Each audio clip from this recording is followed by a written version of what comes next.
When I was 11 years old, we had a really, really tough Thanksgiving where there was no money and no food, and my mom was screaming at father about how he couldn't even take care of his own family, and it was horrible. And I have a younger brother and younger sister. I'm the oldest.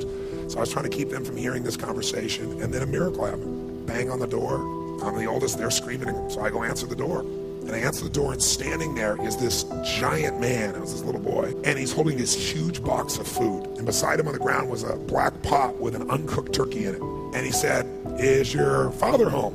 And I said, "Just one moment." I was like unbelievably euphoric. I thought, this is a gift from God. This is going to change it all. This is going to make my mom and dad happy. It's going to be unbelievable. So I go, and my father is screaming at my mother through a closed door to the bedroom door. And I said, Dad, there's a guy at the door. And he goes, "Cool, you answer the door." I said, "I did. He's got to see you." So I kind of teased. I said, "Dad, you got to come." So he said, "Fine." He made one last yell at her, and he walks to the door. And I'm waiting there, just can't wait to see his face. And my dad opens the door, and this man's standing there with this big box of food. And my father did not get happy. He looked at this man, and he raised his voice to him, and he said, "Look, we don't take charity." And then he took the door to slam it in the man's face. But the man was a good-sized man. He put his foot there and smacked his foot and bounced back open. He said, Sir.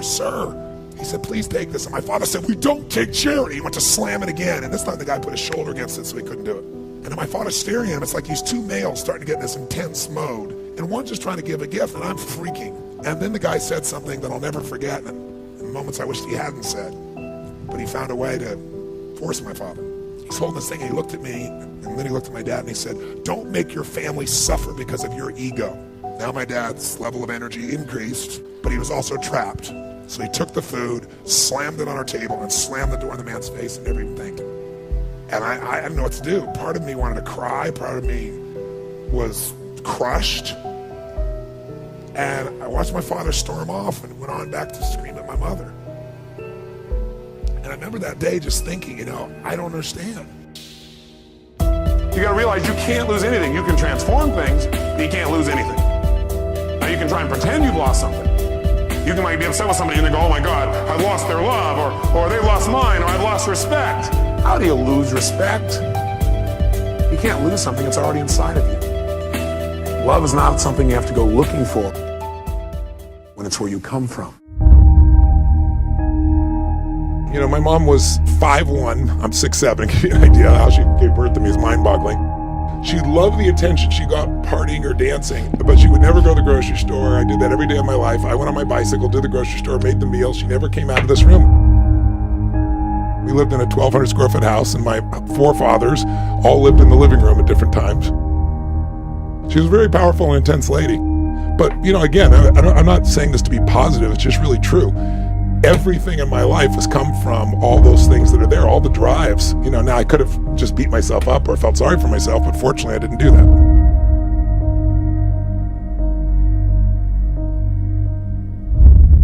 I remember sitting there in my 400 square foot bachelor apartment in Venice, California, all alone and crying. I remember feeling like my life didn't even matter, as if the events of the world were controlling me. I also remember the moment my life changed, the moment I finally said, "I've had it. I know I'm much more than I'm demonstrating, mentally, emotionally, physically. I'm more than what my life is showing right now." I made a decision in that moment which was to alter my life forever. I decided to change virtually every aspect of my life. I decided I would never again settle for less than I could be. Who would have guessed that this decision would bring me to such an incredible moment now? I know I'll never forget the day that really hit me that I was truly living my dream. I was flying my jet helicopter from a business meeting in Los Angeles, traveling to Orange County on the way to one of my seminars. And as I flew over the city of Glendale, California, I suddenly recognized a large building. And I stopped the helicopter and hovered above it. And as I looked down, I realized this is the building that I'd worked in as a janitor a mere 12 years ago.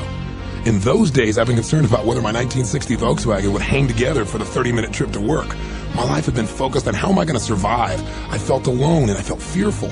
But that day, as I hovered there in the sky, I thought, what a difference a decade can make. I did have a dream back then, but at the time it seemed like it would never be realized.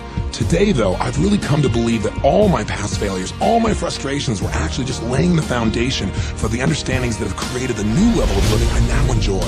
Finally, we reached Irvine, California, and as I began to look below, I was a little disturbed when I saw that the off-ramp to my seminar was jammed with bumper-to-bumper traffic for more than a mile.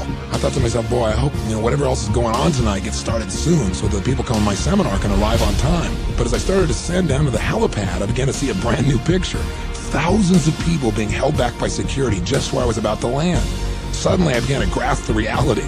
The traffic jam had been caused by people coming to my event. When I walked into the arena from the landing pad, I was surrounded by hundreds of people who wanted to give me a hug or tell me how my work had positively impacted their lives. And as I looked out on the audience, I saw 5,000 smiling, cheering, loving faces. And in that moment, I realized I am living my dream. No matter how bad your life is, the first thing you should do is help somebody else who's worse off, because it'll put everything in perspective. I don't care how bad it is. You're missing a leg. You've lost your job. The way out of that, strengthen your mind, read, feed your mind, but go help somebody else.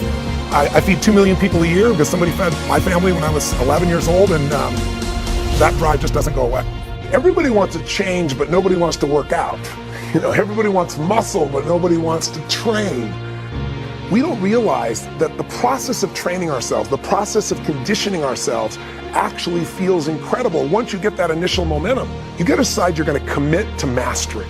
The only thing that's going to make you happy, my friend, in this year or any other, is to step up.